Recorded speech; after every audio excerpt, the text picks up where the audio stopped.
Iba-iba ang swerte natin sa buhay. Minsan natatagpuan natin ito sa pagkakaroon ng mga material na bagay. At kung minsan naman ay nasa atin itong mga anak. Ikaw kapuso, gaano ka kahandang alagaan ang isang batang hindi naman nagmula sa iyo?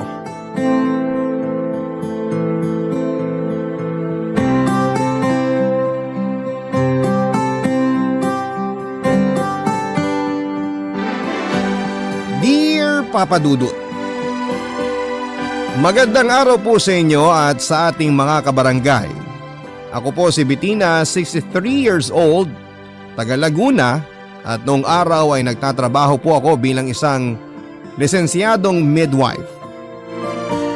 Pero sa kasalukuyan ay nasa bahay na lamang po ako habang nagbabantay sa munti naming tindahan ng mga anak kong sina Joaquin at Janine, kasama ang maliit kong apo sa aking panganay.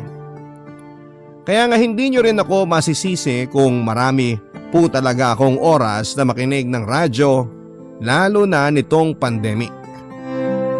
Na siya namang dahilan para madiskubre ko po ang programa ninyo tuwing tanghalian na Barangay Love Stories.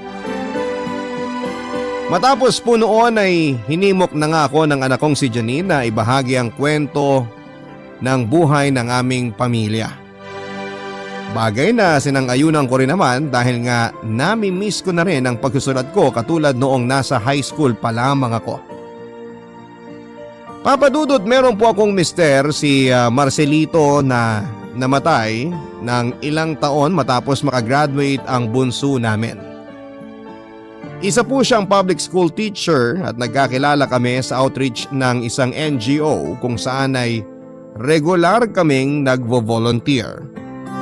Mabait, magalang at mapagmahal sa mga bata ang namayapa kong sposo. Kaya nga hindi katakataka na kaagad niyang nahuli ang kiliti ko.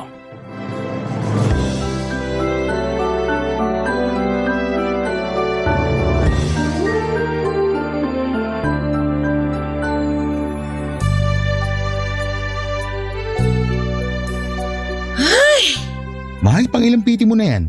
Pangatlo? Pangapat? Pang-apat na. Kaso pare-pareho pa rin ang resulta. Negative. Ano bang sabi ko sa'yo? Di ba ayos lang naman kahit wala pa rin? Paano naging ayos ang lahat? Samantalang ilang beses na rin naman tayong sumubok. Kaso hanggang ngayon, bigo pa rin tayo. Hindi pa rin ako nabubuntis. Hindi pa rin kita nabibigyan ng anak, mahal. Wala namang kaso sa akin kung mabigyan mo ako ng anak o hindi. Pwes, sa akin meron. Malaking bagay na magkaroon tayo ng sariling baby para maging buo ng pamilya natin. Hindi ka man lang ba nasasabik tungkol sa bagay na yun? Yung co-teachers mo may 2 o higit pang mga anak. Samantalang ikaw, tayo, kahit man lang isa, wala. Nakakainis naman kasing matres to. Ano bang silbi nito kung hindi rin pala kaya magdalang tao? Mahal, alam kong hindi mo ginusto ang bagay na yan. Kaya hindi mo rin dapat sinisisi ang sarili mo. Sinabi mo na sa lahi nyo rin ang hirap sa pagbubuntis, hindi ba? At tanggap ko kung sakali mangyari rin sa atin ang pinagdaanan ng ibang muntiyahin at pinsan. Pero kahit na, alam mo ba kung gaano na-frustrate yung mga tiyahin ko nung hindi man lang sila mabuntis? Yung iba pa nga sa kanila, hiniwalayan ng mga asawa nila eh. Kung iniisip mo na iiwan kita dahil lang wala tayong sariling anak, nagkakamali ka, mahal. Nasasabi mo lang yan kasi naaawa ka sa akin.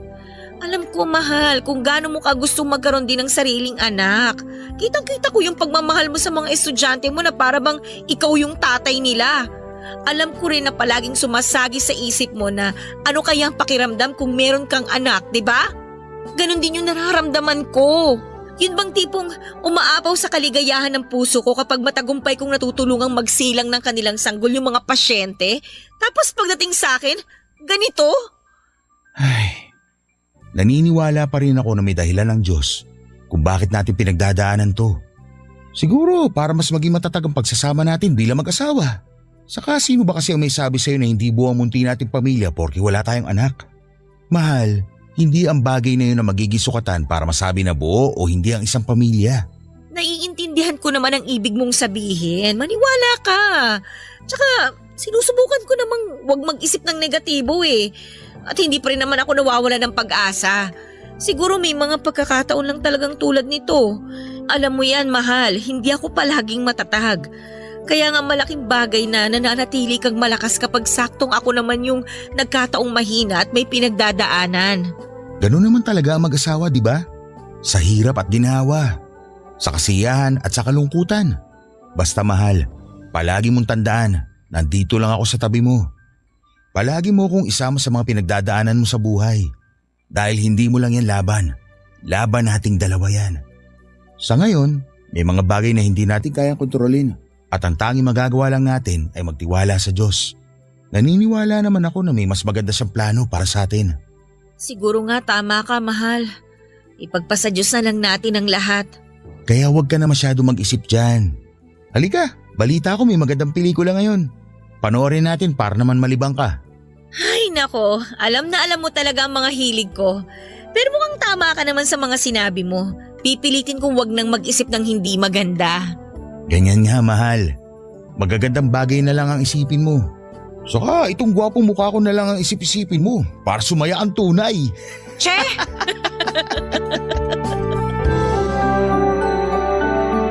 At dahil na isang guro ay isa sa mga katangian ng mister ko na nagustuhan ko sa kanya, noong araw ay ang pagmamahal niya sa mga estudyante niya. Magiliw din siyang tao at malumanay manalita. Kaya nga hindi katakataka na siya ang isa sa mga pinaka-paboritong teacher ng klase niya. Ako naman bilang isang midwife ay saksi ako sa kasiyahang na idudulot ng isang sanggol sa mga magulang nito matapos nga nitong isilang sa mundo.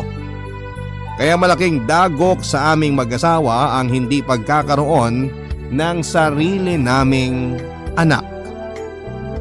Bilang isang kabataan noon, kinalakhan ko na ang importansya ng pagkakaroon ng anak ng isang mag-asawa.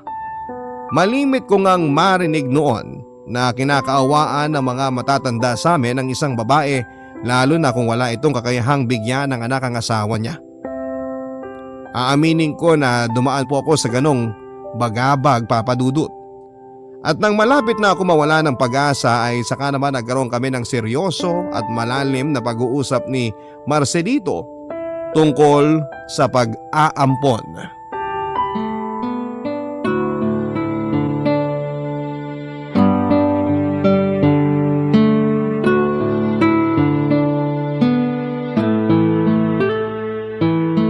Seryoso ka ba sa gusto mong mangyari, mahal?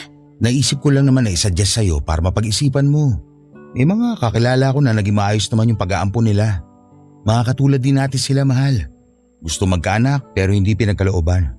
Kaya naman sinubukan nilang tumingin ng iba pang opsyon. Pero mahal, hindi ka man lang ba… Huwag mo sanang mamasamain ha. Hindi ako kontra sa pag-aampon natin ng bata. Kaya lang ibig sabihin nun parang tinatanggap na rin natin na hindi na nga tayo magkakababy ng sarili. Hindi naman natin inaalis ang posibilidad na baka isang araw, dinggin din ng langit ang pangarap natin magkaroon ng sariling anak. Pero naisip ko lang na habang hindi pa nangyayari yun, bakit hindi natin gawing instrumento ang mga sarili natin? At magsilbi tayong mga magulang sa isang bata na pinagkaitan ng aruga. Mahal, alam ko na mahalaga pa rin na sarili nating dugo at laman ng batang aalagaan natin. Pero hindi rin naman masama kung magiging bukas ang ating puso para sa iba na nangangailangan din ng ating kalinga. Kahit kailan, hindi kakulangan sa isang mag-asawang hindi nila pagkakaroon ng anak. Pero wag mo sanang isipin na pinupuwersa kita, okay? Importante pa rin sa akin na gusto mo ang isang bagay dahil ayoko na magsisi ka sa huli. Saka kung ayaw mo, sigurado namang maiintindihan ko yun. Hindi ko alam kung paano ako naging ganito kapalad dahil ipinagkaloob ka ng Diyos sa akin bilang asawa ko, mahal. Napakahusay mong magsalita. Alam na alam mo palagi kung paano ipaliwanag ang isang bagay o sitwasyon sa paraang mas mauunawaan ang nakikinig sa'yo. Teacher ka nga talaga. Tignan mo to ng bola pa. Uy, hindi pambobola yun. Totoo ang lahat ng sinabi ko. Tungkol naman dun sa suggestion mo, umasa kang pag-iisipan ko yun, mahal. Sa totoo lang, wala namang kaso sa akin kung mag-ampon tayo ng bata eh. Ang iniisip ko lang talaga ay yung iisipin ng ibang tao at kung paano sila tatratuhin ng mundo paglaki nila. Ayoko na isang araw, Uuwi yung anak natin dito sa bahay, umiiyak dahil tinukso siya ng mga kaklase na ampon siya. Alam ko naman na gagawin natin ang lahat para maprotektahan ang magiging anak natin kung sakali. Kaya lang, hindi naman natin palagi magagawa yun eh. At ngayon pa nga lang parang pinipiga na yung puso ko sa sakit kung sakali mang maranasan niya yung bagay na yun. Ikaw na ang may sabi. Poprotektahan natin ang magiging anak natin sa mga mapanghusgang tao. Tayo ang mga magulang niya. At gagawin natin ang lahat ng ating makakaya para maging ligtas siya. Dito pa lang sa loob ng bahay, sisiguruhin na natin na hindi siya magkukulang sa pagmamahal. Dahil responsibilidad natin yun bilang mga magulang.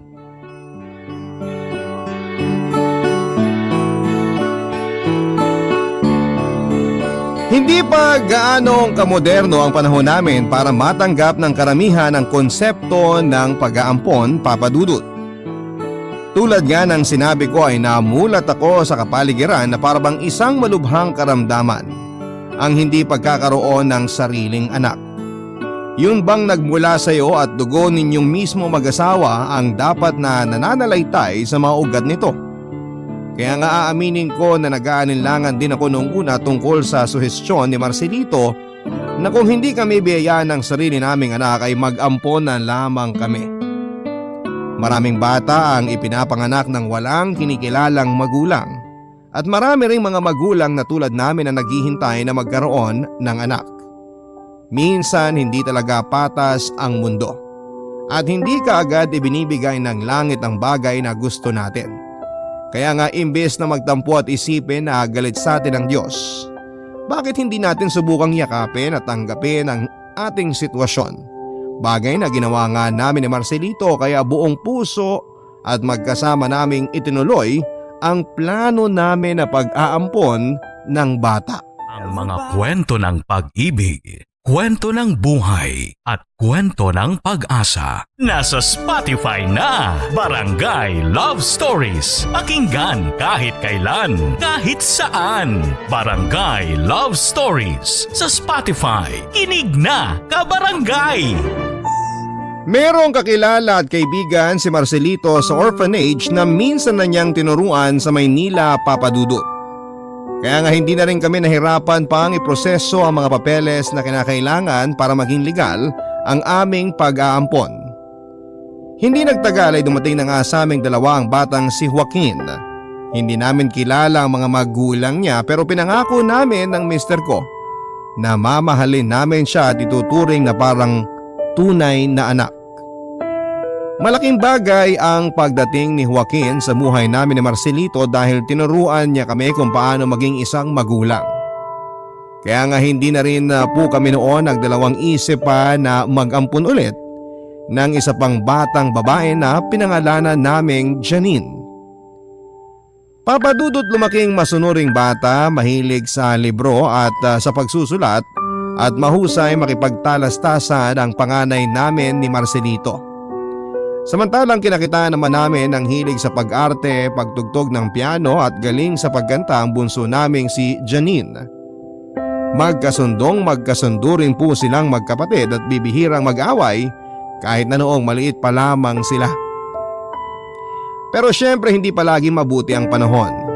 Nang magkaedad kasi ang mga anak namin ay nagsimula na nilang questionin ang tungkol sa konsepto ng pag-aampon. Dahil nga simulat sa pool ay hindi naman sekreto sa lugar namin na hindi namin sila tunay na mga anak at bilang mga magulang nila. Unti-unti namin itong ipinaliwanag at pinaintindi sa kanila, Papa Dudut.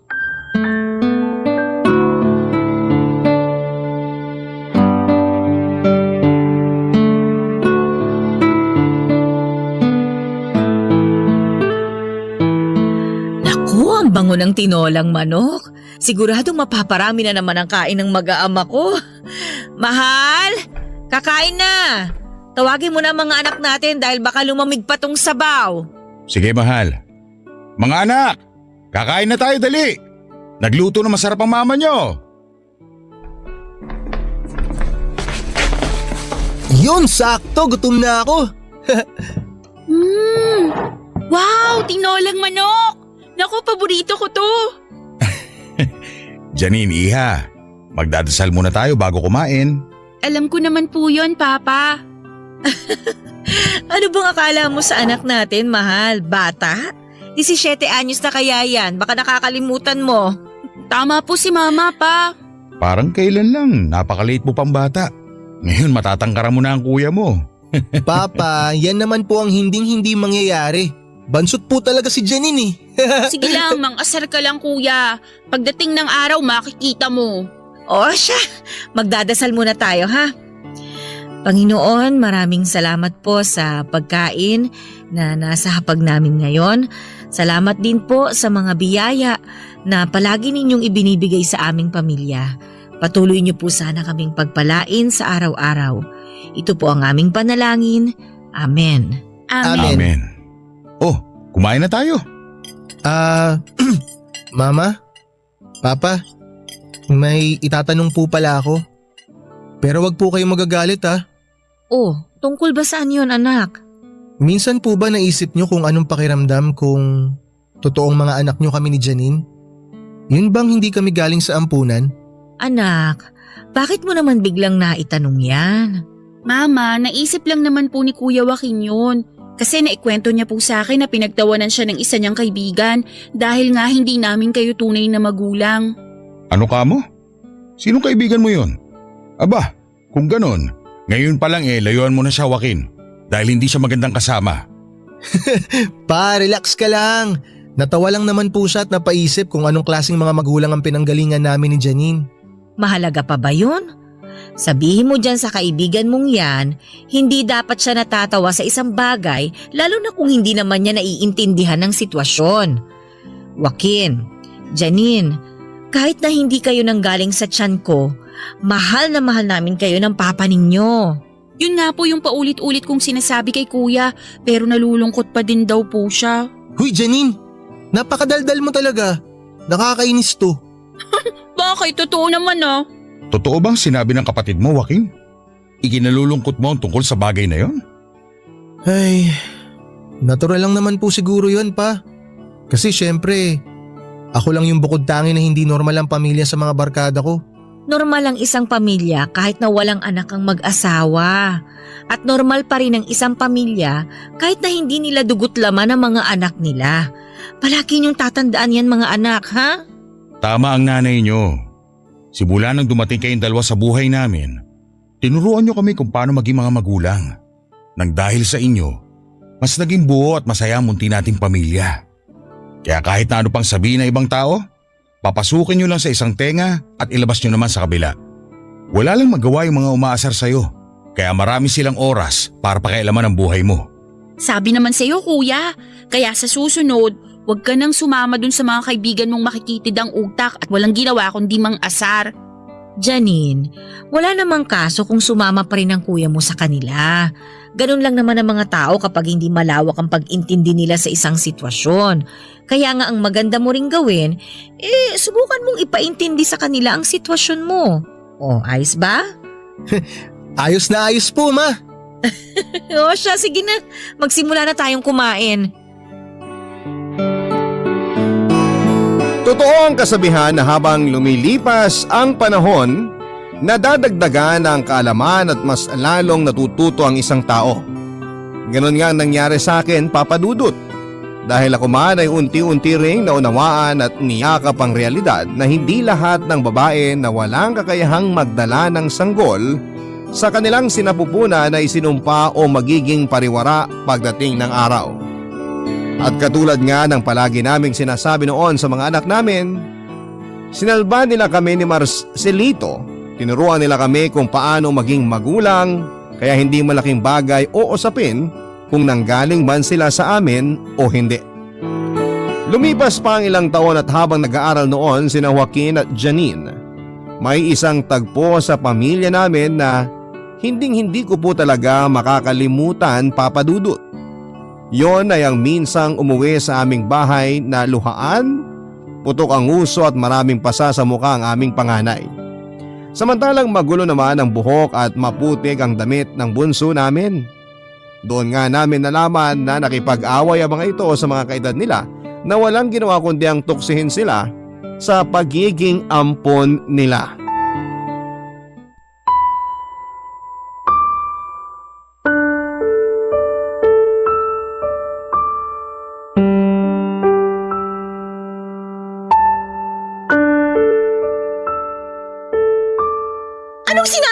sa pakikipag-away, Joaquin! Tingnan mo, pumutok tuloy ang uso mo! Lagyan mo nga yan ng yelo para hindi masyado mamaga. At ikaw naman, Janine, bakit ganyan ang itsura mo? Huwag mo sabihin na nakipag-away ka rin katulad ng kuya mo. Ang bihira naman kayo, oo? Ano na lang ang sasabihin ng papa ninyo pagdating niya rito? Ma, sila naman po kasi ang nauna eh. Gumanti lang po kami ni Janine. At dinamay mo pa talaga ang kapatid mo, Joaquin? Nag-iisip ka ba? Wala naman pong masamang nangyari sa akin, Ma. Nasubsob lang ako nung tinulak ako pero nakatayo naman po ako kaagad. Tapos ayun, nasuntok ko sa mukha yung nanulak sa akin. Ano? Sinuntok mo? Hindi ka dapat nananakit ng kapwa mo! Tapos babae ka pa! Ano na lang ang iisipin ng ibang tao sa'yo? Na basagulero ka? Kayo ng kuya Joaquin mo? Ay, Mama, hindi po ba kayo nakikinig kay Kuya? Sila ang nauna. Palagi na lang nila kaming pinagtatawanan kapag dumadaan kami dun sa tapat ng tindahan ni na Aling Sonia. Tapos inaasar nila kami at pinaparinggan na ampon. Pinagpapasensyahan lang namin sila ni Kuya. Isang beses pa nga sinubukan naming makipagkaibigan sa kanila. Kaya lang ang yayabang talaga nila at nagsisiga-sigaan pa. Eh nakakapikon na po kasi sila, Ma eh. Pinagsasalitaan nila kami ng hindi magaganda ni Janine. Kung ano-anong masasamang bagay ang sinasabi nila porque hindi nyo kami tunay na anak ni Papa. Maniwala po kayo sa akin, Ma. Sinubukan po talaga namin silang kaibiganin. Pinakisamahan din namin sila. Pero wala po eh. Hindi pa rin po sila tumigil sa pang-iinsulto sa amin. Akala mo kung sino mga perpekto. Oo nga, mga tunay nga silang anak ng mga magulang nila pero sakit naman sila sa ulo. Tama si Kuya, Mama. Pero mali pa rin na gumanti kayo dahil lang sinaktan nila kayo. Sana umiwas na lang kayo, hindi yung ganyan. Tingnan nyo, ang dudungis ninyo. May mga sugat at pasapa kayo. Mga anak naman. Sorry po, Ma. Alam ko po na nag-aalala kayo sa amin ni Janine kaya po kayo nagkakaganyan. Ay, kung tutusin, tama naman po kayo sa sinabi nyo. Na sana imbis na pumatol, umiwas na lang po kami. Hindi natin mapipigilan anuman ang isipin ng ibang tao, lalo na sa inyo. Ang tanging magagawa lang natin, kontrolin ang nararamdaman natin. Kung hindi naman kapaki-pakinabang ang mga sinasabi nila, ay huwag nyo na lang pakinggan. Ay, alam ko na mahirap at may mga pagkakataon talaga na mapipikon kayo. Pero kayo lang din ang talo sa huli kapag pinatulan ninyo yun. Mabuti pang umiwas na lang kayo. Ayoko nakikita kayo na nagkakaganyan. Pero Ma, minsan po kasi kahit anong gawin namin ni Janine na huwag pansinin yung mga pasaring tsaka yung hindi magagandang sinasabi ng ibang tao tungkol sa pagiging ampun namin, hindi pa rin po talaga namin mapigilan na huwag masaktan eh. Marami na rin akong hindi nakasundo sa mga dati kong kaibigan dahil inaasar nila ako na baka raw pag nagka-baby ako, ipaampun ko rin. Kaya para hindi na lumaki pa yung gulo, ako na lang ang umiwas sa kanila. Tandaan ninyo, hindi sila Diyos para idikta kung ano ang mangyayari sa buhay ninyo sa hinaharap.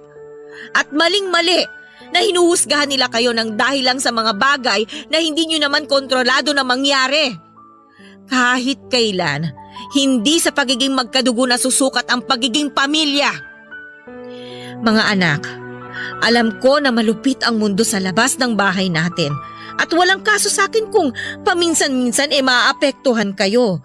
Kahit nangako kami ng papa ninyo noon na poprotektahan namin kayo, darating pa rin talaga ang pagkakataon na katulad nito.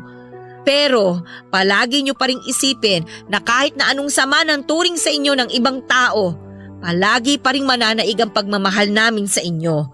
Kaya bukas na bukas din ha, samahan ninyo ako sa mga nakaaway ninyo para naman makausap ko ng masinsira ng mga magulang nila.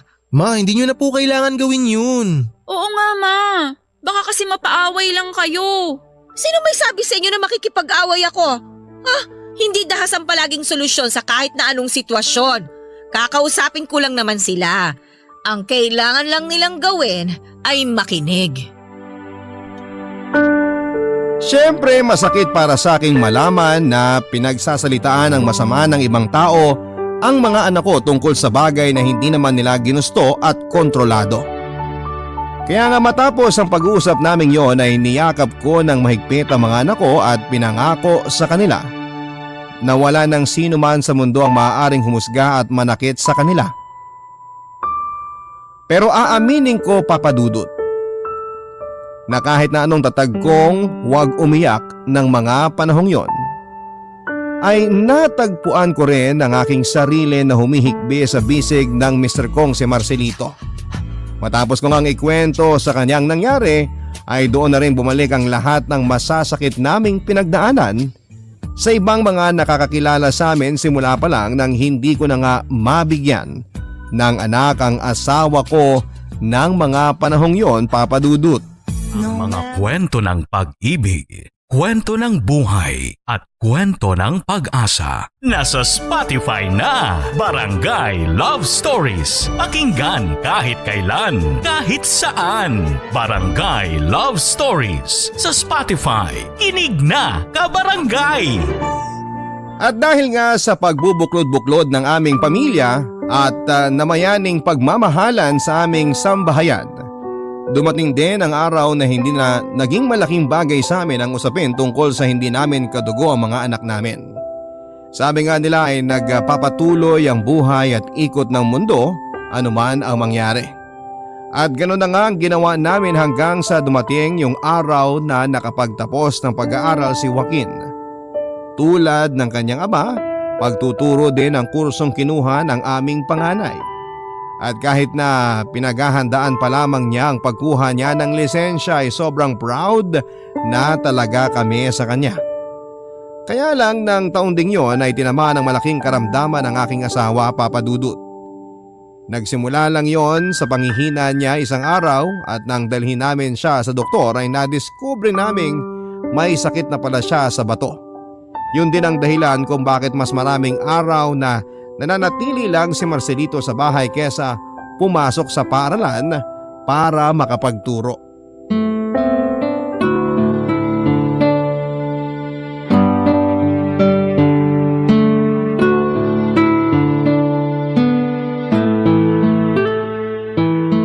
Pasensya na kayo mga anak ha. Kung hindi siguro ako nagkasakit, wala sana tayong malaking gastusin ngayon. Papa, wag niyo na pong isipin yun. Ang mahalaga po, bumuti ang kalagayan niyo at gumaling kayo ng tuluyan. Tama po si kuya pa. Oh, narinig mo ba ang sinabi ng mga anak mo, mahal? Kaya nga kung ako sa'yo, magpalakas ka. Kumain ka ng masusustansyang pagkain at magpahinga katulad ng bili ng mga doktor sa'yo. Sa totoo lang, nangangalay na nga likod ko sa kakahiga. Namimiss ko na ang pagtuturo. Ilang taon na lang malapit na ako magretiro.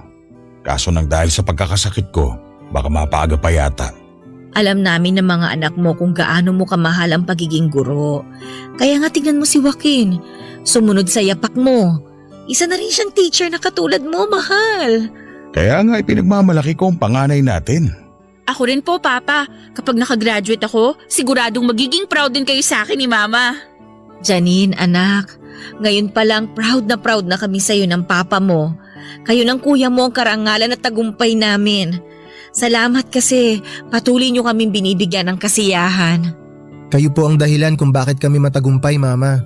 Kayo po ni Papa ang inspirasyon namin ni Janine para po makapagtapos kami ng pag-aaral. Kaya nga po ngayon nag-graduate na ako. Gusto ko pong bumawi sa inyong dalawa ni Papa. Alam po namin ni Janine na malaki ang pangangailangan ng pamilya natin sa pera. Lalo na po ngayon na nagkasakit si Papa. Kaya po bilang panganay at ngayon na may kakayahan na po akong tumulong, ako na pong bahala sa pag-aaral ni Janine hanggang sa makagraduate po siya. Ay, nga po pala Mama, Papa, may magandang balita po ako sa inyo. Natanggap na po ako dun sa private school na in-applyan ko last week. Magsisimula na po ako this coming Monday. Pero anak, di ba, nagre-review ka para sa licensure exam mo? Paano ka makakapag-concentrate niyan kung magtatrabaho ka na? Papa, hindi naman po ko hihinto sa pag-abot ko sa pangarap ko na maging licensed teacher katulad nyo. Pero alam ko po kasi na kailangan ko po munang isantabi yung bagay na yon pansamantala. Kasi meron po akong responsibilidad sa pamilya natin na kailangan kong gampanan. Tsaka po Papa, 1 taon na lang naman po gagraduate na si Janine eh. Kung tutuusin, maiksing panahon na lang naman po yun. Ayoko lang po kasi talaga na mamroblema kayo ni Mama tungkol sa pera. Lalo na po't pwede ko naman kayong tulungan. Kung ganon, maraming salamat anak. Nakakataba ng puso yung malasakit mo para sa pamilya natin. Hindi ko po kayang talikuran ng mga taong nagmamahal sa amin ng gusto ni Janine, Papa. At kayo po yun ni Mama. Alam ko po na pagsubok lang po itong nangyayari sa atin at malalampasan din po natin to. Basta wag lang po tayong mawawala ng pag-asa na magiging maayos rin po ang lahat sa huli.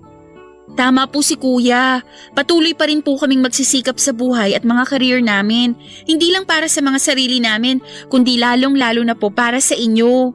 Ito na rin po ang paraan namin ng pagtanaw ng utang na loob sa walang hanggang pagmamahal na ibinigay at ibinibigay niyo sa aming magkapatid kahit na hindi niyo kami totoong mga anak.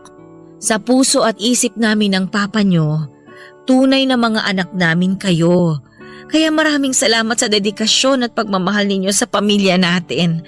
Wala kaming ibang hangad, kundi ang patuloy ninyong pagtatagumpay sa buhay, mga anak. Nasa 3 taon na sa kolehiyo sa kursong filmmaking ang bunso naming si Janine. At habang nalalapit na ang kanyang pagtatapos, mas lumaki naman ang aming mga gastos. Nagsimula na rin noong magdialysis si Marcelito kaya naman dumating sa punto na nasa ed ng ipon namin. Hindi na rin naging sapat ang kinikita ko sa maliit na klinik na pinagtatrabahuhan ko bilang isang midwife. Lalo pat meron ng malalaking ospital sa aming lugar kung saan ay mas pinipili ng karamihan sa mga nanay na doon na manganak. Kaya nga malaking bagay ang pagbobolontaryo ng panganay naming si Joaquin na magtrabaho habang nagre-review para sa kanyang licensure exam sa pagkaguro para naman matustusan ang gastusin ng kapatid niya sa paaralan papadudot. Hindi nga nagtagal ay nakapagtapos din si Janine na may karangalan. Tapos nakapasa naman si Joaquin sa exam niya at naging lisensyadong guro.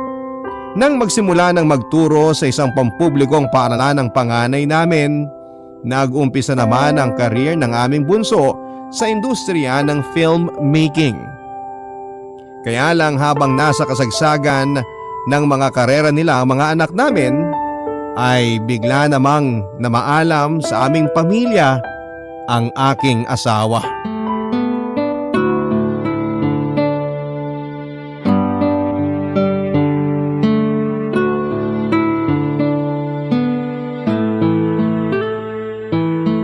Mga anak, pwede ba nating puntahan ang puntod ng papa ninyo bukas? Malapit na kasi ang birthday niya. Baka magtampo yun dahil hindi na natin nadadalaw. Tatapat kasi ng weekday yung mismong birthday ng papa ninyo. At sigurado na may pasok kayo nun. Kaya naisip ko na bukas na lang natin siya dalawin dahil linggo. Sakto wala kayong pasok. Wala pong problema ama kung sa mismong birthday po ni Papa tayo dadalaw sa kanya. Nakapag-leave naman na po ako sa trabaho sa eksaktong petsa ng birthday ni Papa. Pero kung gusto niyo pa rin pong pumunta bukas, pwede rin naman po. Ako rin po ma, nakalib na sa trabaho sa birthday ni Papa. Alam po namin ni Kuya na miss niyo na si Papa. Kami rin po ma, miss na namin siya. Ay, paano po kaya no? Kung hanggang ngayon buhay pa rin si Papa at magkakasama pa rin tayo? Nako, sigurado na lalong ikagagalak ng puso ni Marcelito na makitang nagtatagumpay kayong magkapatid sa buhay ninyo. Pero kahit na wala na siya ngayon, alam ko, nararamdaman ko na masayang masaya siya. Mahal na mahal namin kayo ni Janine ma. Naging mabuting huwaran po kayong dalawa ni Papa sa buhay namin. Salamat po sa pagmamahal ninyo sa amin ma. Maswerte po kami kasi kayo po ni Papa ang naging mga magulang namin. Ilang beses ko bang dapat sabihin na kami ng papa ninyo ang maswerte dahil dumating kayong dalawa sa buhay namin? Maraming beses na po. Hindi na nga po namin mabilang. At hindi ako magsasawa na sabihin ang bagay na yon hanggat nabubuhay ako sa mundong ito. At alam ko na kahit si Marcelito ay sasang-ayunan ako. Ma, kahit na po may sarili na kaming pamilya ni Janine, hindi po namin kayo makakalimutan ni Papa. Sana talaga no, pwede tayo magsama-sama habang buhay. Ay, bigla ko po tuloy na alala yung araw na namatay si Papa. Pakiramdam ko po, may parte ng puso ko na kasama niyang nilibing. Sana may paraan para hindi na kayo mawala sa amin ni Kuya. Sana pwede tayong mabuhay ng mas matagal. Sana wala nang magkakasakit sa atin. At sana, hindi na rin dumating yung araw na magkakahiwalay po tayo. Mga anak, may dahilan ng Diyos kung bakit pinagpahinganan niya ang papa ninyo. Meron din siyang plano kung sakaling ako naman ang kukunin niya Basta, palagi nyo lang tandaan na kahit hindi na tayo magkakasama sa mundong to, hindi pa rin mapuputol ang ugnayan natin bilang isang pamilya. Kahit kailan, hindi ko makakalimutan yung araw na dumating kayo sa amin. Simula nun, ipinangako ko na sa may kapal na aalagaan ko kayo, mamahalin at ituturing na tunay na mga anak. Hindi man kayo nang galing sa akin, pinaramdam nyo naman sa akin kung paano maging isang ina. At sapat na ang bagay na yon para mag-umapaw sa labis na kasiyahan ng puso ko. Mahal na mahal ko kayo mga anak. Mas mahal po namin kayo, Ma. Payakap nga po. Nakakamiss naman po maglambing sa inyo, Ma. Uy, ako rin. Isali niyo ako sa yakapan na yan. Naku, mga anak ko ang lalaki na. Parang nung araw pareho pa kayong bansot. Ang alam ko po si Janine lang ang bansot sa amin eh. Excuse me, kuya. Mas matangkad na ako sa'yo ngayon ng 1 inch. Wow, nasukat mo pa yun? Syempre, no? Matagal ko kayang hinintay yung araw na mas tumangkad ako sa'yo.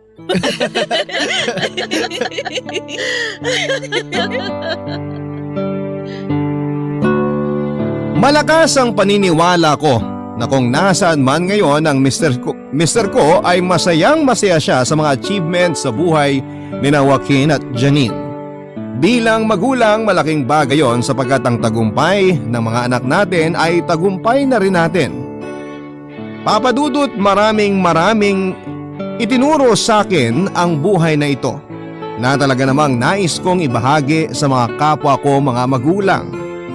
Tulad ng habang bata pa ay hubugin natin sa kabutihang asal ang mga anak natin upang lumaki sila na nalalaman ang tama at mali. Ituro rin natin sa kanila na maging bukas at malawak ang pag-iisip, lalong-lalo na sa mga sitwasyon na wala na sa atin ang kontrol. At higit sa lahat ay punuin natin ang pagmamahalan ng ating sambahayan upang maipasa nila ito sa susunod na henerasyon. Maraming salamat po. Sakaling mapili po ninyong itampok sa Barangay Love Stories ang sulat ko at malaking bagay po para sa aming pamilya na maibahagi sa iba ang storya ng buhay namin. Lalo na sa mga tao na may kapareho naming sitwasyon. Ang inyong forever kapuso at kabarangay, Bitina. Barangay Love Stories.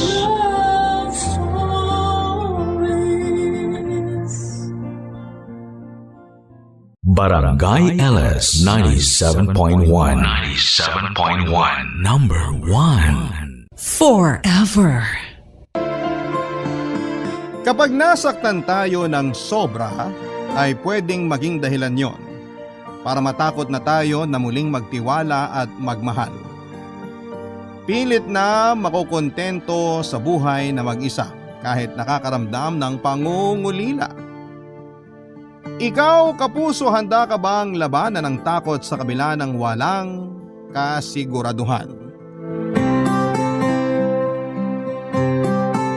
Dear Papa Dudut, hi po, just call me Lyra. 34 years old at nagtatrabaho sa isang international finance corporation dito sa Alabang. Hindi na ako mahilig makinig ng music o drama sa radyo dahil may pagka-workaholic po akong tao. Pero na-discover ko itong programa ninyo na Barangay Love Stories nang minsang naabutan ko si Mama na nakikinig ng radyo. At pinag-isipan ko ring mabuti kung dapat ko nga bang ibahagi ang sariling kwento ng buhay ko. Pero bahala na. Kung swertehin man na mapili at mabasa itong sulat ko ay sana ay makapag-iwan po ito ng aral sa inyo. Papa Dudut, 4 kaming magkakapatid at ako ang panganay. Mula na maghiwalay ang mga magulang ko noong nasa college ako na ang tumayong breadwinner sa pamilya. Sakitin kasi si Mama kaya nang makipaghiwalay siya kay Papa ay hindi siya nagkaroon ng chance na makapagtrabaho. Ako ang gumawa ng paraan para mabuhay kami, Papa Dudut. Nagtrabaho po ako habang nag-aaral. Mabuti na nga lang at medyo matalino ako kasi may scholarship ako noong college. At nang makapagtapos ako ay wala akong ibang ginawa kung hindi ang magtrabaho ng magtrabaho hanggang sa ang mga kapatid ko naman ang makapagtapos ng pag-aaral, Papa Dudut.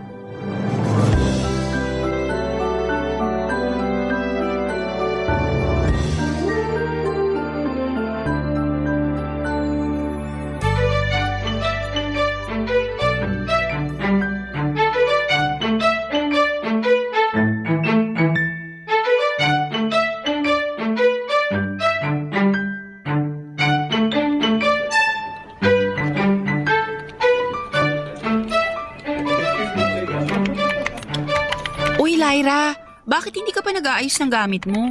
Hindi pa kasi ako tapos dito sa report na ino-audit ko. Tapos na yung shift natin kaya pwedeng sa Monday mo na lang tapusin yan. Halika na, ayusin mo na yung gamit mo. Naka-overtime ako ngayon, Karil. Friday na Friday tapos naka-overtime ka pa rin? Ano naman? Wala naman kasi akong ibang planong gawin ngayon. Well, may plano kami ng ibang office mates natin na gumimik. Kaya ang mabuti pa, i-cancel mo na yung overtime mo at sumama ka na lang sa amin. Tinatamad ako, kayo na lang. Tinatamad kang gumimik pero sa overtime sinisipag ka? Ganun talaga. Sayang kasi hindi naman sila palagi nagpapa-overtime dito sa office. Kaya sinasamantala ko na. Ay nako, kaya hindi ka nagkakajowa kasi masyado kang workaholic. Sino ba kasing may sabi na gusto ko magka-jowa? Talaga? Ayaw mo pang magka-jowa? Kahit pa si Rhea naman ligaw sa'yo? O bakit naman nadamay siya sa usapan? Kasi napaka-obvious na may gusto siya sa'yo. Nako, wala ka lang maasar sa akin kaya pati siya dinadamay mo. Basta ayoko magka-jowa, okay? Dagdag problema lang yun sa buhay. Nakaka-stress kaya ang may karelasyon. Kasi parang palaging limited ang mga kilos nating babae. Kailangan na i-consult pa natin sa kanila yung mga bagay na gusto nating gawin. Kaya madalas, nakakasakal din sila. Uy, hindi Yung ibang jowa naman, hindi nakaka-stress na karelasyon. Lalo na kapag marunong kayong mag-give and take pagdating sa desisyon. Parang yung boyfriend ko, palagi siyang sweet sa akin, saka sinusuportahan niya lahat ng gusto kong gawin. Hindi siya nakakasakal pero nakakabusog siyang magmahal. Yak! Ang corny naman nun. Hoy, grabe ka ha? Wala ka lang love life kaya hindi mo ma-appreciate yung sinasabi ko. Pero hindi ka ba talaga sasama? Kasi naghihintay na sa akin sa labas yung ibang office mate natin. Hindi na. Kailangan ko pang tapusin yung mga ino-audit ko. Naka-assign na sa pangalan ko kaya kailangan ko na talagang gawin. Sure ka na talaga? 100%? Wala nang bawian? Oo nga. Mag-enjoy na lang kayo dun sa pupuntahan nyo. Okay, sige. Bye! Bye! Ingat kayo. Enjoy! Ay, kulit talaga nun ni Karil kahit kailan. Parang gusto ko ng kape Hi Lyra. Oh, Ryan! Hindi ka pa pala umuwi. Oo, naka-overtime din ako eh. Eto, kape oh. Nung makita ko na nandito ka pa sa station mo, ikinuha na kita sa vending machine. Wow, sakto! Tatayo na nga sana ako para kumuha ng kape. Thank you You're welcome. Parang kinukulit ka na naman ni Karil kanina. Oo, niyayaya niya ako na sumama sa gimmick nila. Alam naman niyang hindi ako mahilig gumimik, pero kinukulit pa rin talaga ako. Ikaw, bakit ka naka-overtime Friday ngayon? Ang dami ko pa rin kasing kailangang tapusin. Pwede mo naman sigurong balikan sa Monday yun. Hindi ka ba niyaya ni na Karil kanina na sumama sa kanila? Kanina pa nila ako sinabihan, pero nagpas ako agad. Kasi hindi rin naman ako mahilig gumimik kagaya nila. Talaga? Oo, bakit? Mukha ba akong gimikero o tambay sa mga bar? Hindi naman. Akala ko lang kasi kagaya ka ng ibang kaopisina natin na kapag Friday, palagi nagmamadaling matapos ang trabaho para makapag-happy hour na.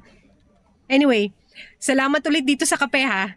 Balikan ko muna tong ginagawa ko para matapos na rin ako.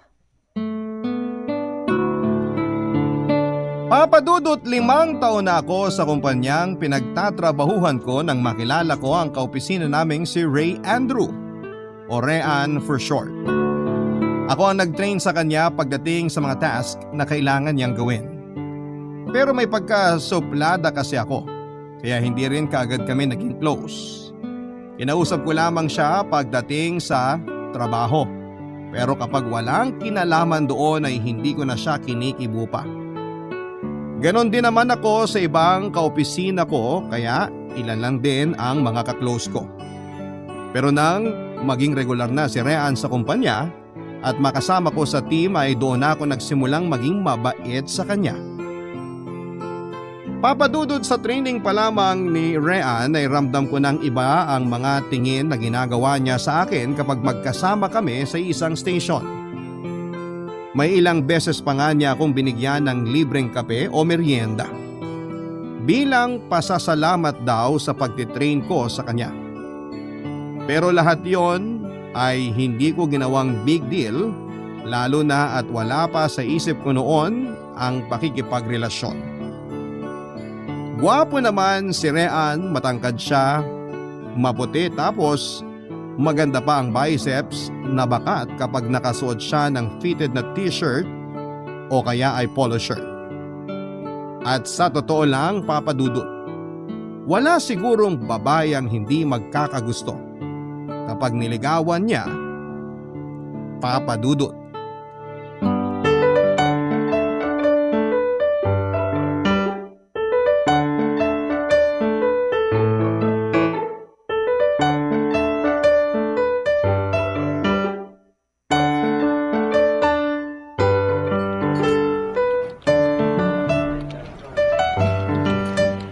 Uy, Lyra, anong balita sa'yo?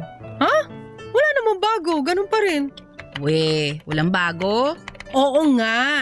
Ano pang dapat kong isagot sa tanong mo? Kung kayo na ni Rean. Saan naman galing yan? Eh di sa ibang kaopisina natin. Pero teka nga, mamaya ka na mag-type dyan. Naka-coffee break ka, di ba? Tapos nagpapaka-busy ka pa rin dyan sa trabaho. Wala naman kasi akong ibang gagawin. Mamaya mo na nga ituloy yan. Magpahinga ka naman kahit konti. Hi Lyra, coffee break mo na di ba? Oo, ikaw din ba? Oo, eto nga pala. Kinuha kita ng kape sa kamamon. Lapag ko na sa mesa mo ha. Uy, grabe, thank you. Palagi ka na lang may pamerienda sa akin. Alam ko kasi na hindi ka naman aalis dito sa station mo kahit coffee break mo eh. Isa lang ba yung dala mo, Rean? Oo, pasensya na. Hindi ko kasi alam na nandito ka sa station ni Lyra. Gusto mo ba ikuha rin kita sa vending machine? Ay naku, hindi na. Nakakahiya naman kung babalik ka pa sa pantry para ikuha ako ng merienda. Eh hindi mo naman ako girlfriend. Uy, Karil! Ano ba yung sinasabi mo? Ay, sorry. Hindi pa ba kayo magjowa? Akala ko kasi kayo na. Nako, hindi pa. Hindi pa. So malapit na. Karil, puro kalokohan na naman yan lumalabas sa bibig mo. Hindi naman kalokohan yun. Nagtatanong lang ako kasi curious nga. Balik na muna siguro ako sa station ko, Lyra. May gagawin pa rin kasi ako eh. O sige, thank you ulit dito sa merienda. Wala yun. Sige, balik na muna ako sa station ko ha. Bye Lyra. Bye! Sige Karil. See you! So ano? Naliligaw na nga si Rean? Bet mo na? Mahal mo na? Grabe, lakas makatito boy ng mga tanong mo ah. Sabi ko nga kanina, curious lang ako. Kaya sana sagutin mo na ng diretso para hindi ka na masyadong pinagchichismisan dito sa office natin. Hindi ko boyfriend si Rean, okay? Pero nanliligaw na siya.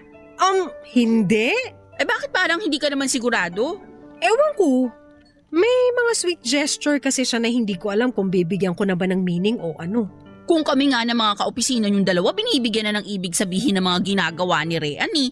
Siyempre dapat ikaw rin. Girl, trainee pa lang yang si Rean. Alam na ng lahat dito na may crush siya sa'yo. Ang tanong dyan, kapag ba nanligaw na siya sa'yo, may pag-asa ba? O bakit natameme ka na dyan? Hindi ko rin kasi alam ang isasagot ko. Oo, hindi lang naman. Napakasimple. Saka Lyra, wala na sa kalendaryong edad mo. Hihintayin mo pa bang bumingo card ka bago ka pumasok sa isang relasyon? Ay, ewan ko. Ano ba kasing pumipigil sa'yo? Yung totoo, kwento mo na sa akin para naman mag-gets kita. Natatakot lang kasi ako. Natatakot ka saan? Natatakot akong pumasok sa relasyon. Tapos magaya lang din ako kay mama. na ilang beses sinayaan ang sarili niyang masaktan nang dahil lang sa pagmamahal niya kay Papa noon. Natatakot ako magmahal at masaktan lang sa huli. Kaya hanggat pwede pinipigilan kong sarili ko. Alam mo, parte ng buhay ang masaktan. Kaya dapat anuman ang mangyari, handa kang sumaya o mabigo. Kasi ang mahalaga naman doon, sinubukan mo at wala kang pinalampas. Habang tumatagal, Papa Dudut, ay mas nararamdaman ko yung mga ginagawang espesyal ni Rean para sa akin. Lalo na nga nang medyo maging close na kaming dalawa, Papa Dudut. Mas napapadalas ang pagbibigay niya ng kape sa akin, lalo na at alam niyang mahilig ako sa kape. Hinihintay niya rin ako na mag-break time para sabay na kaming kumain. Kaya naman madalas kaming tuksuhin ng mga katrabaho namin. Dahil sa mga simple sweet gesture niya, ay doon ako unti-unting nagkagusto kay Rean, Papa Dudut. Pero pinigilan ko ang nararamdaman ko na yon dahil takot po akong pumasok sa isang relasyon. Takot ako na magtiwala at magmahal ng lalaki. Tapos magagaya lamang ako sa mama ko na ilang beses sinaktan ni Papa. Battered wife kasi si Mama. Saksi ako kung paano siya murahin at saktan ni Papa physically, lalo na kapag nakakainom po ito ng alak. Kung hindi pa ma-ospital si Mama ay hindi siya tuluyang makikipaghiwalay kay Papa. Dahil ako ang panganay, ako ang nakasaksi sa lahat, Papa Dudut.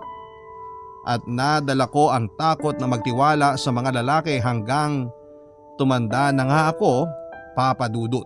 Barangay Love Stories. Barangay Love Stories. Minsan nagkasakit ako at ilang araw na hindi nakapasok, Papa Dudut. Dinalaw ako ni Rean sa bahay na may dalang mga prutas. Doon siya nakilala ni Mama at nakakwentuhan. Doon na nga rin siya nag-dinner at nang makaalis siya ng bahay ay kinausap ako ni Mama tungkol kay Rean. Tinanong niya kung nanliligaw daw ba ito sa akin at sinabi ko naman na hindi. Mabait daw na lalaki si Rean at kahit saglit lang silang nagkausap ay naramdaman niya raw ang sincerity nito. Sinabi ko na wala pa sa isipan ko ang pakikipagrelasyon at tinanong ni Mama kung si Papa raw ba ang kadahilanan. Kung yung takot ko raw ba dahil sa nasaksihan ko na relasyon at pagsasama nila ang pumipigil sa akin na magtiwala at magmahal. Hindi kaagad ako nakasagot pero sa huli inamin ko na oo, yon ang dahilan. Pinayuhan ako ni Mama na sana'y huwag ko nang dalhin ang takot na yon, Papa Dudut. Lalo na at nagkaayos na sila ni Papa. Hindi man sila nagkabalikan ay nagkaroon naman daw sila ng maayos na closure. Napatawad na ni Mama si Papa. Kaya sana raw ay maging ganun din ako, Papa Dudut. May mga oras naman na nakikita kami ni Papa ilang taon pagkatapos nilang maghiwalay ni Mama. Dinadalaw niya kami sa bahay ng mga kapatid ko pero hindi na ako naging close pa sa kanya. Iba kasi ang takot na iniwan niya sa akin, Papa Dudut. Naging civil na lamang ang pakikitungo ko sa kanya. Nang lumalim pa ang friendship namin ni Rean at nauwi na nga sa panliligaw niya ay nakwento ko na rin sa kanya ang tungkol sa trauma ko sa pagsasama ng mga magulang ko. At nangako siya na kahit kailan ay hindi mauuwi sa ganon ang magiging relasyon namin kung magkataon, Papa Dudut.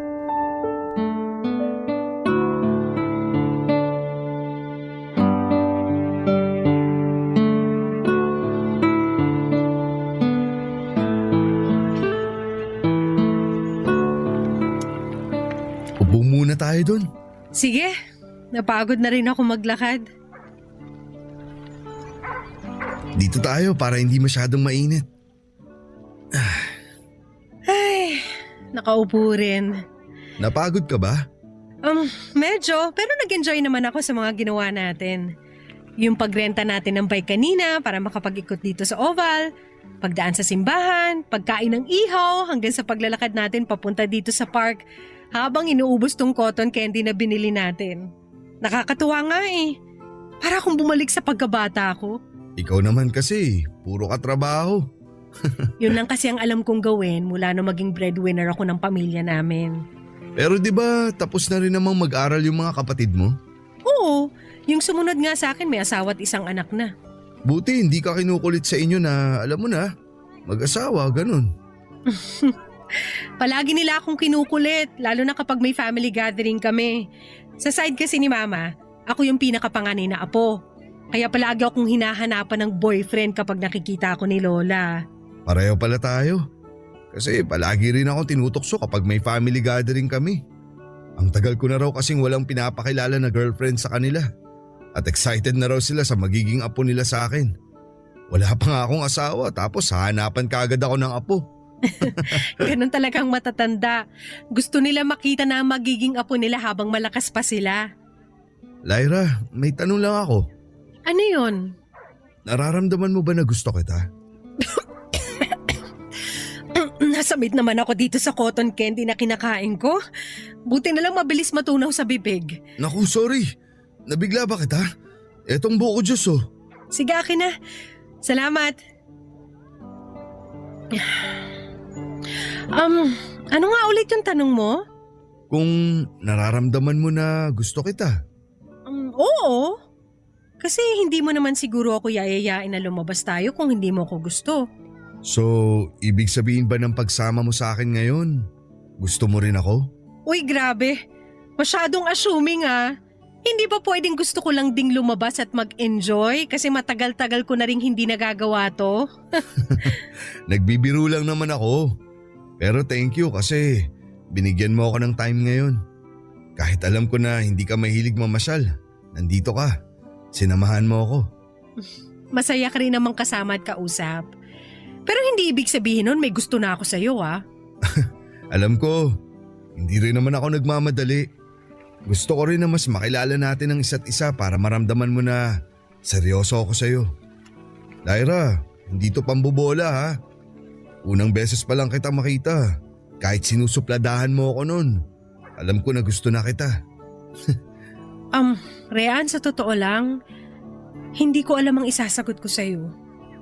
Siguro kasi bago sa akin lahat to eh. Nakwento ko naman na dati na hindi pa ako nagkaka-boyfriend. Kaya hindi ko alam kung hanggang kailan ka maghihintay para maging handa ako. Okay lang, naiintindihan ko. Basta ang mahalaga, gagawin ko lahat para mapatunayan sa'yo at sa mga taong nakapaligid sa'yo na seryoso talaga ako sa nararamdaman ko para sa'yo, Lyra. Papa Dudut, habang mas nakikilala ko si Rean ay mas nararamdaman ko ang sincerity niya. Hindi lang kasi ako ang niligawan niya kung hindi pati na ang buong pamilya ko. Kapag walang pasok sa trabaho ay pumupunta siya sa bahay para makipagkwentuhan kay mama o makipagbanding sa mga kapatid ko. Madalas din na may dala na siyang pagkain o sa mismong kusina namin siya nagluluto. Tuwang-tuwa nga si mama kasi nakakapag-bonding sila sa kusina. At natutuwa rin ako na makita kung paano siya naging close sa pamilya ko. Kaya naman tuluyan nang nahulog ang loob ko sa kanya. Papa Dudut, sinagot ko ang panliligaw ni Rean noong magkasama kami sa isang park. May dala akong 2 cupcake at binigay ko sa kanya para buksan niya. Nakasulat sa icing ng 2 cupcake ang tigisang letrang O na kapag pinagdikit ay mabubuo ang salitang Oo. Grabe ang tuwa niya noon at halos magsisigaw siyang naluluha sa park na yon. Kung hindi ko pa siya natatawang sinaway ay hindi siya hihinto sa ginagawa niya. Sa mga sumunod na linggo at buwan ay pinakita ni Rean sa akin kung gaano niya ako kamahal, Papa Dudut. Mas naging sweet pa siya at may effort. Ang tuwan-tuwa rin si Mama nang malaman niya na sa wakas ay sinagot ko na si Rean. Kaya lang ay na-force to resign si Rean sa kumpanya namin dahil may nakaaway siya na kaopisina namin. Medyo malayo ang kumpanyang nilipatan niya kaya naging bihira na sa isang linggo ang pagkikita naming dalawa, Papa Dudut.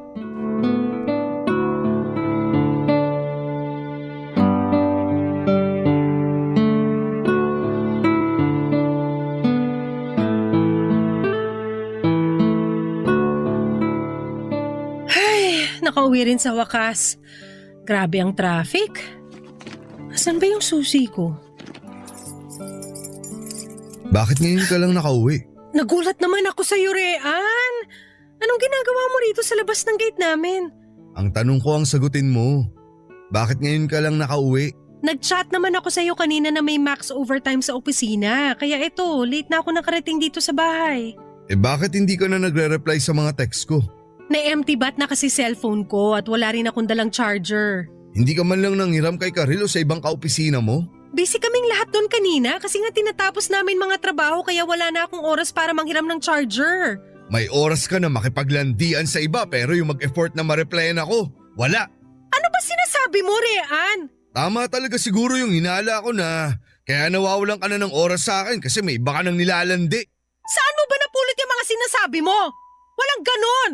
Busy lang ako buong araw sa trabaho kaya hindi kita masyadong nare-replyan. Bakit ba ganyan ka mag-isip sa akin?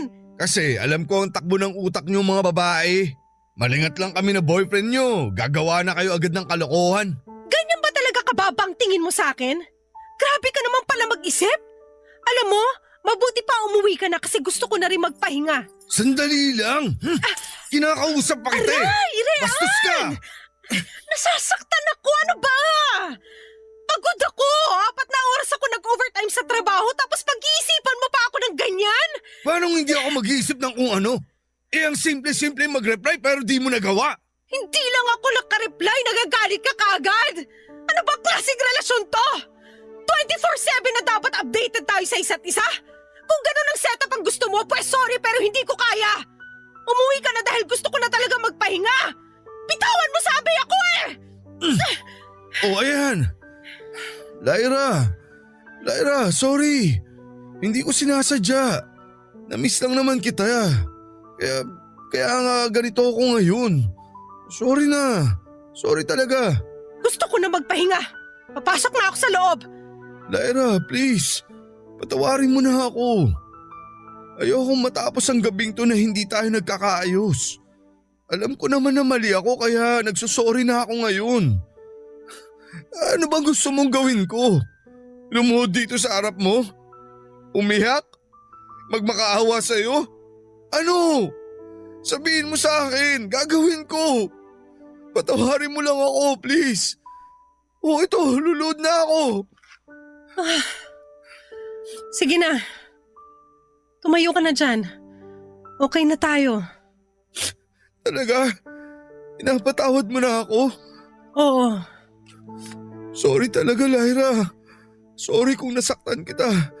Hindi na mauulit yun. Promise. Sige. Gusto mo bang pumasok sa loob para magkape saglit? Pero di ba pagod ka at gusto mo nang magpahinga? Ayos lang naman sa akin. Para at least makapagkwentuhan tayo saglit bago ako matulog. Ano, tara? O sige, ako na magbubukas ng gate. Papadudot nang maging kami ni Rean ay napansin ko na mabilis palang uminit ang ulo niya sa maliliit na bagay. Kaya siya napaaway sa isang kaopisina namin kasi nakita niya na natapunan nito ng kape ang bag ko. Nagsorry naman yung kaopisina naming lalaki pero kwenelyuhan pa rin siya ni Rean. Hindi pa doon natapos ang gulo at nagawa siyang suntukin ni Rean. Dahilan para mapatawag silang pareho sa HR office. Nag-file ng complaint ang kaopisina namin at binigyan na lamang ng opsyon si Rean na mag-resign para hindi siya magkaroon ng masamang record sa kumpanya. Papadudot na kasanayan ko nang madalas kaming magkasama ni Rean. Lalo na nga at mahigit 1 taon kaming naging magkatrabaho. Kaya naman nang malipat siya ng ibang kumpanya ay nami-miss ko yung mga oras na magkasama kaming magla-lunch break, magkakape o lalabas ng opisina. Mula din noon ay madalas na ang pagtawag at pag-text niya sa akin. Kaya lang papadudot kapag hindi ako nakakapag-reply kaagad ay naiinis siya at mainit na kaagad ang ulo niya. Kapag nagkataong sinagot ko naman ang tawag niya ay siguradong magkakagulo na, papadudot. Barangay Love Stories. Barangay Love Stories.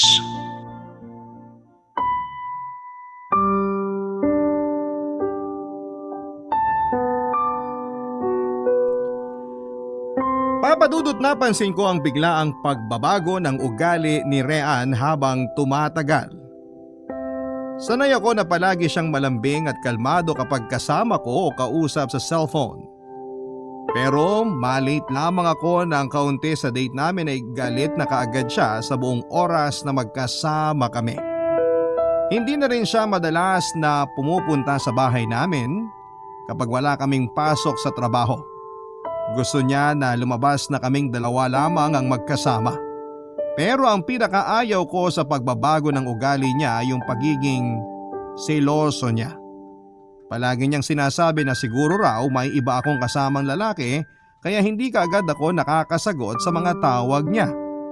Na baka raw may iba nang pumoporma sa akin sa opisina namin kaya parang nanlalamig na ako sa kanya. Hindi naman talaga ako ang nagbago. Si Rean ang nagbago. At hindi ko alam kung saan niya kinukuha ang ideya na pwede ko siyang iwanan at ipagpalit sa iba. Pakiramdam ko tuloy noon ay unti-unti nang nawala yung Rean na una kong minahal at nakilala Papa Dudut.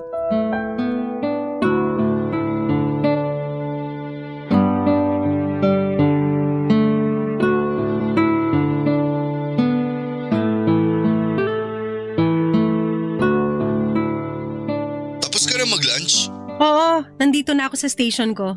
Ano nang ginagawa mo ngayon? Nakaupo lang habang kausap ka. Hindi nakabukas Facebook mo sa computer mo? Hindi kasi alam mo naman na bawal yun dito sa opisina.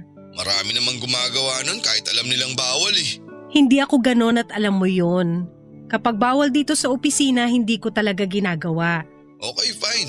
Huwag ka na magalit. Nagtatanong lang naman ako. Alam ko naman kasi kung saan papunta yung tinatanong mo. Wala akong ibang kinakausap o chinachat na lalaki kung yun ang nasa isip mo, okay? Wala akong sinasabing ganyan. Pero yun ang nasa isip mo. Hindi ah. Ay, o sige na. Babalik na rin ako sa loob ng office kasi matatapos na rin lunch break ko. Marami pa akong tatapusing trabaho. Okay, sige. I love you. I love you too. Ay, grabe. Sobrang nabusog ako sa kinain kong lechon kawali at chop suey.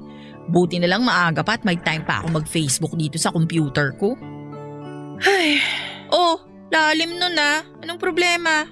wala naman. Wala naman pero munti ka nang lumabas sa bibig mo yung bituka mo sa lalim ng buntong hininga mo. Parang I want to. Ano ba yun? Sabihin mo na kasi sa akin. Sige, hindi na ako mag-Facebook dito sa PC ko at makikinig na lang ako sa'yo.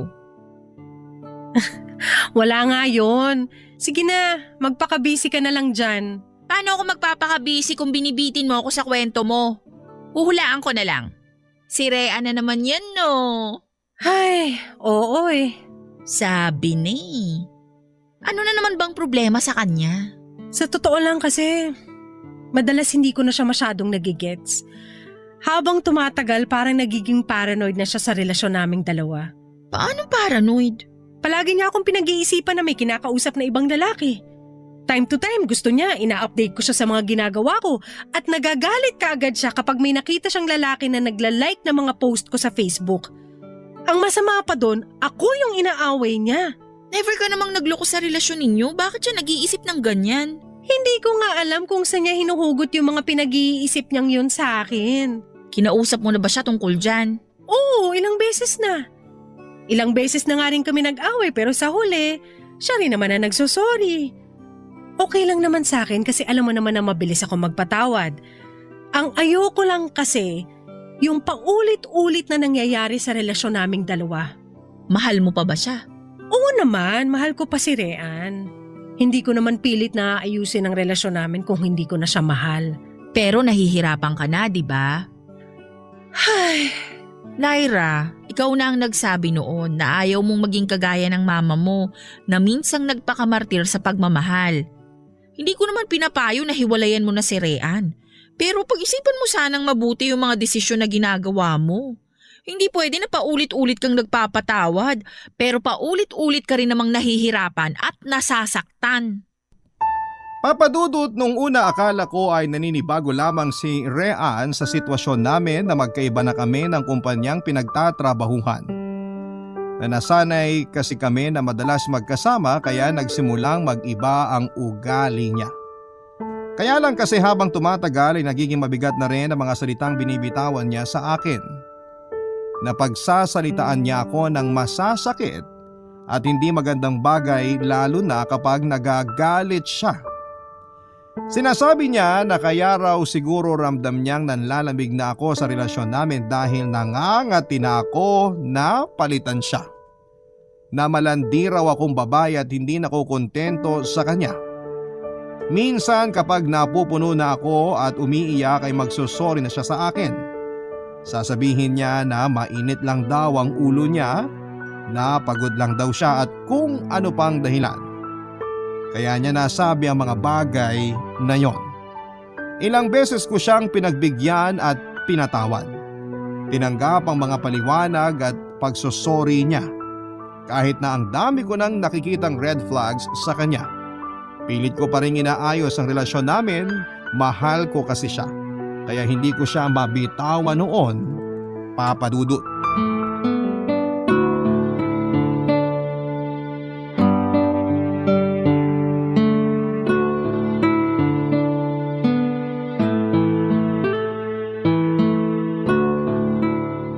Kumusta na ang pakiramdam mo? Mas okay na kaysa kahapon. Mabuti naman. Kasi nag-alala ako sa ilang araw na hindi mo pagpasok sa trabaho. Akala ko nga COVID na. Buti na lang nag-negative ang antigen test ko nung isang araw. Ikaw naman kasi masyado kang babad sa trabaho eh. Ang dami rin kasi nating overtime nito mga nakaraang linggo. Tambak ang mga report na kailangang i-audit. Pero pwede ka namang mag-pass muna sa overtime. Lalo na kapag alam mong pagod at puyat ka na. O kapag pinaparamdam na sa'yo ng katawan mo na hindi mo na kaya. Nahihiya kasi ako kapag mandatory yung overtime, lalo na tenured quality analyst ako. Ayan tayo eh, nahihiya ka sa mga boss pero sa katawan mo hindi. Konting pahinga lang naman ang kailangan ko. Baka sa Monday makapasok na ako sa opisina. Basta wag mong pipilitin na pumasok kung hindi mo pa kaya, okay? Baka mamaya ikaw ang bawian ng katawan mo. Oo, salamat sa paalala, Karil. Teka lang, may kumakatok sa pinto. Buti andyan ka lang sa sala nakahiga. Oo nga eh, buti narinig ko. Titingnan ko lang kung sino ha. Okay, maglilinis na lang din muna ako ng kwarto. Bye! Bye!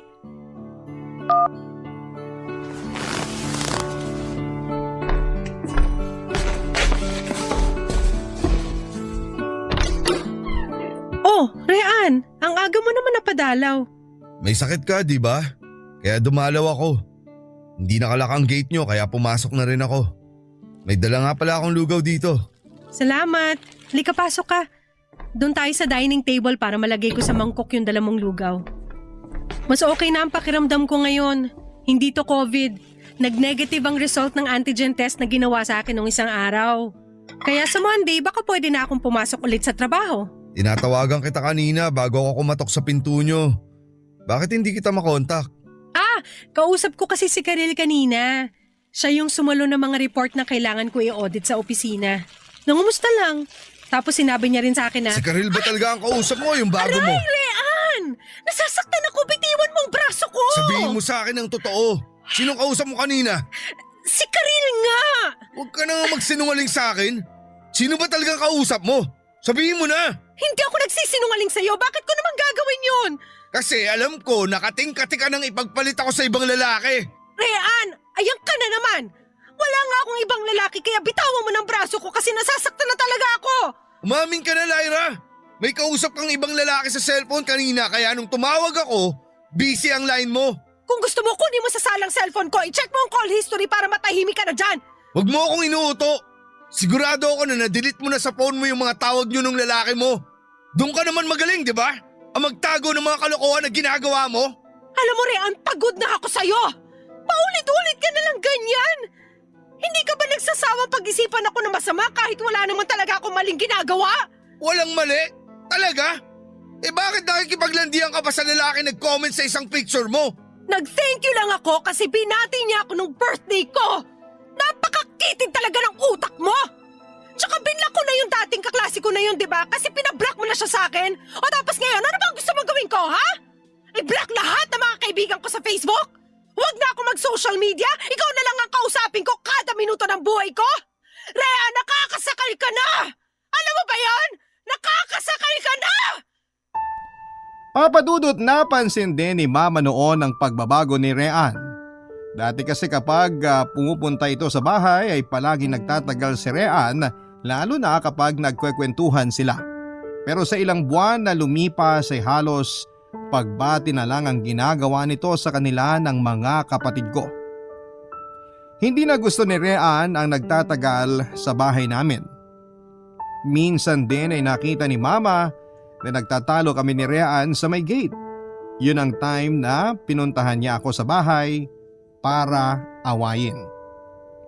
Dahil nagsiselo siya sa dati kong kaklaseng lalaki na nag-comment sa picture ko sa Facebook. Nag-thank you lang ako pagkatapos niya akong batiin ng happy birthday. Pero sinabi kaagad ni Rean na nakipaglandian ako sa lalaki na yon. Dumating pa sa point na gusto niyang i-block ko na ang lalaki hanggang sa bigla na lamang niya akong sinigawan. Doon na lumabas ng bahay si Mama para itanong kung bakit nag-aaway kaming dalawa. Nag-deny naman ako at sumagot na wala kaming problema, Papa Dudut.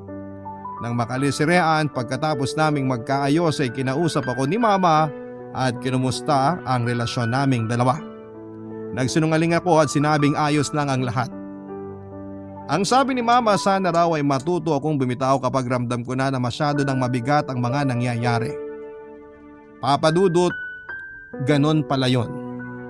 Kahit nasasaktan ka na at nabibigatan sa sitwasyon, hindi ka basta makakabitaw lalo na kapag sobrang mahal mo na ang isang tao.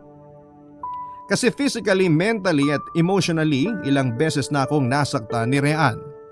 May mga oras na nakakaladkad niya ako kapag nagagalit siya, minumura ako sa tawag at mini-message ng masasakit na mga salita. Pero lahat yon ay tiniis ko kasi mahal ko siya.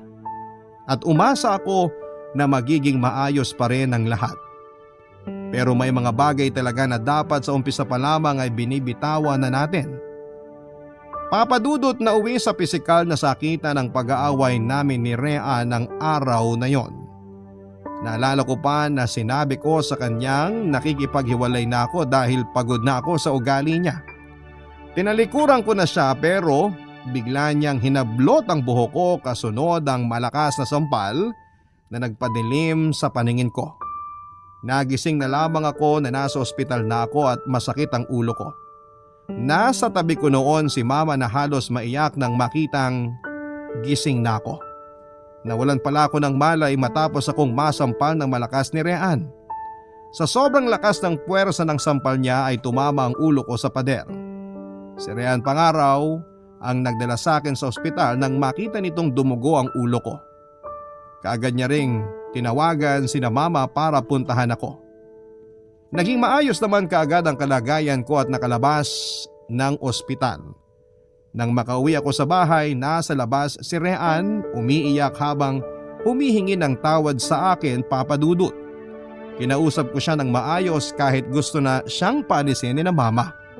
Sinabi ko kay Rean na kaya ko siyang patawarin pero sa pagkakataon na yon, kailangan niya na akong palayain. Ilang beses pa siyang nagmakaawa, umiyak at humingi ng isang pagkakataon para sa relasyon namin. Pero ayoko na. Pagod na ako. Pagod na akong makita ang sitwasyon na kinasadlakan ni Mama noon sa sarili ko habang magkarelasyon kami ni Rean. Kaya ako naman ang nakiusap sa kanya, nakiusap na palayain na niya ako.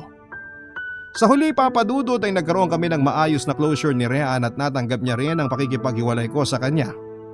Ang sabi ko noon ay ayokong maging kagaya ni Mama. Pero kapag talagang nandun ka na sa sitwasyon na yon ay mabubulag ka na lamang at mamamanhid sa sakit dahil sa pagmamahal na nararamdaman mo. Pero okay na rin yon. Ang mahalaga ngayon, mas natuto na akong ingatan, piliin at mas pahalagahan ang sarili ko. Maraming salamat po sa oras para mabasa itong sulat ko, Papa Dudut. Ang inyong forever kapuso at kabarangay, Lyra. Nagustuhan ang iyong napakinggan? Ituloy yan via live stream sa www.gmanetwork.com/radio. 97.1 Forever